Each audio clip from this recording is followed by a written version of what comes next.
Before Emily became a handmaid, she was Dr. Emily Malek, a microbiologist, professor, wife, and mother. Her life was defined by knowledge, science, and love. She lived peacefully with her wife, Sylvia, and their young son, Oliver. In her world, freedom and logic were fundamental truths, values that would soon be crushed by the rise of Gilead. As the regime began to tighten its grip, the signs were subtle at first. Academic freedoms shrank. Public discourse turned to fear and suspicion. Laws changed quietly. Suddenly, her marriage was no longer valid. Her job disappeared. And loving another woman became a punishable crime.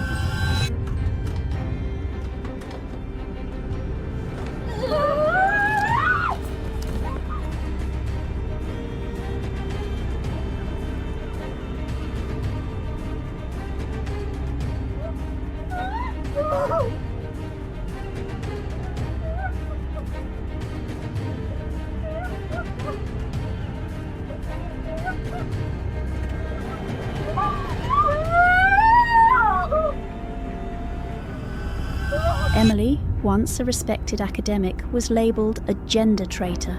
She and her family tried to flee to Canada. Sylvia and Oliver made it. Emily did not.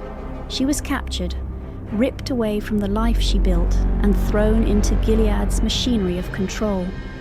Stripped of her name, she became Ofglen. No longer a mother, no longer a wife, no longer herself. But Emily's spirit didn't die. Beneath the surface, the mind of a scientist still worked. She observed, calculated, endured. What Gilead failed to understand was that intelligence and pain can be a dangerous combination. In trying to erase her, they awakened something far more dangerous. A survivor who would one day strike back. Emily's transformation in Gilead wasn't instant. It came in waves, of pain, of fear, of silence. As a handmaid, she was stripped not just of freedom but of identity. Her name, her voice, her autonomy, all replaced with a single word, Ofglen. For companionship. It's bullshit. They're knowing each other. She's my spy. Which I receive with joy. It's going well, I hear, of the rebels. A label marking her as property of her commander. Her past, her brilliance, her love, erased. But Gilead didn't stop there. When her past relationship with a woman was discovered, Emily was punished. Not with prison, not with exile, but with forced genital mutilation. A horrific act meant to destroy her sexuality and break her spirit, but it didn't. Something inside her changed. The pain didn't crush her, it hardened her. While others clung to hope or faith, Emily began to calculate. She remembered faces, watched routines, studied weaknesses. Her scientific mind, once used for research, now focused on survival and vengeance. She saw the cruelty of the system up close and chose not to forget it. When another handmaid detonated a bomb in an act of resistance, Emily didn't flinch. It wasn't her style. She was more precise, quiet, ruthless. Her revenge wouldn't be loud, it would be surgical. And so the woman who once lectured in classrooms began her own dark education in rebellion. Not with lectures or protests, but with blood. Because in Gilead, survival isn't just about staying alive, it's about refusing to disappear. Emily's resistance didn't come with slogans or speeches. It came with quiet defiance and calculated violence. After enduring humiliation and mutilation, something in Emily hardened. She stopped waiting for rescue. She became her own weapon. When assigned to a new household, Emily took her first bold step. She killed an aunt, a methodical, emotionless act, not out of rage, but justice. It was her way of reclaiming control, even for a moment. It's like I cut out your tongue.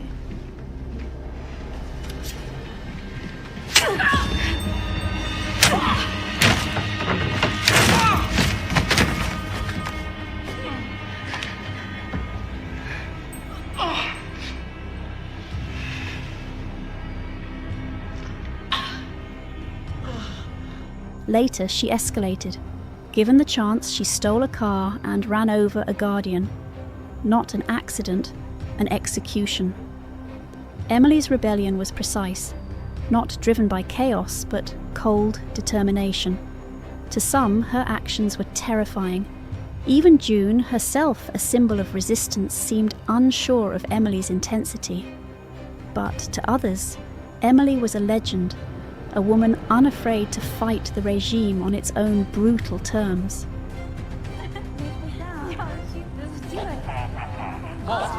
Halt! I said halt! Open the door! Open the door! Hey, turn off the engine and exit the vehicle! This is your last warning! Open the door! Halt!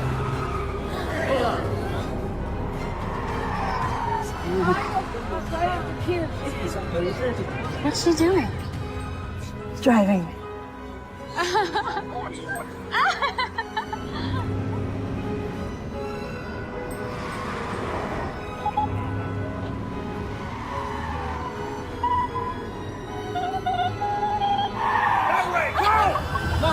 Emily never wanted to be a martyr or a leader. She simply refused to play along. She chose vengeance, not protest. Survival, not submission. Her transformation from scholar to silent assassin wasn't just survival. It was evolution. Gilead created Emily the Rebel. By trying to erase her, they gave her purpose.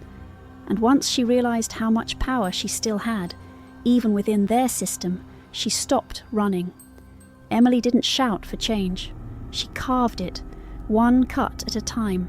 Freedom came suddenly, almost violently.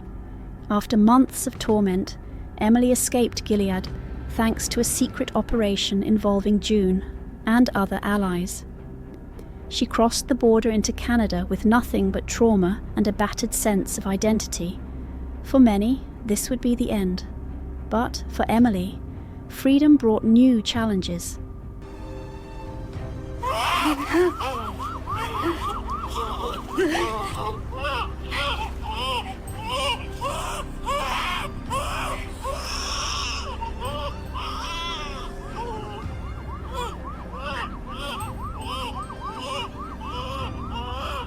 In Canada, she was no longer Ofglen, she was Dr. Emily Malek again. She reunited with Sylvia and her son, a family that had survived, though fractured by time and terror. But fitting back into her old life wasn't easy. How do you return to normal when you've lived through hell? How do you hug your child with the same arms that committed acts of vengeance? Emily struggled with guilt, disconnection, and shame. She wanted to heal, to be present, but the trauma lingered. She had seen too much, done too much. Still, she tried.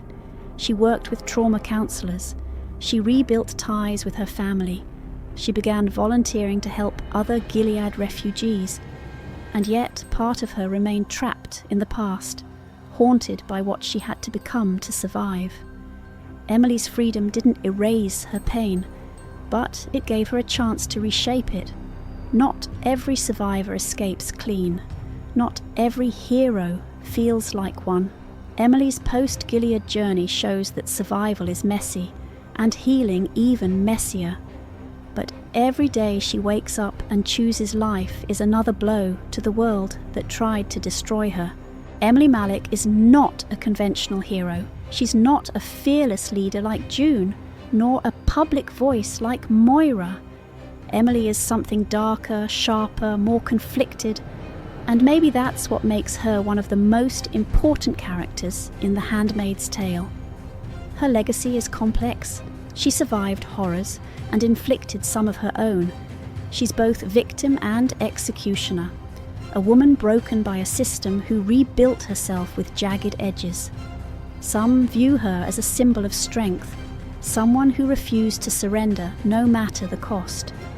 Others see her as a warning that trauma can transform even the gentlest soul into something dangerous. But Emily never asked to be either. What she represents is the unfiltered truth of oppression, that not every act of resistance is noble, that survival often comes with scars and shadows. that sometimes being a hero means becoming someone unrecognizable. Even in Canada, her past haunts her, but it also defines her strength. Emily doesn't seek vengeance anymore. She seeks meaning. She uses her pain to help others heal. She walks the fragile line between who she was and who Gilead forced her to become. Emily's story isn't about glory, it's about resilience. In the end, she reminds us that true resistance isn't always loud. Sometimes it's quiet, ongoing, personal, and sometimes the bravest thing you can do is survive and choose to keep living.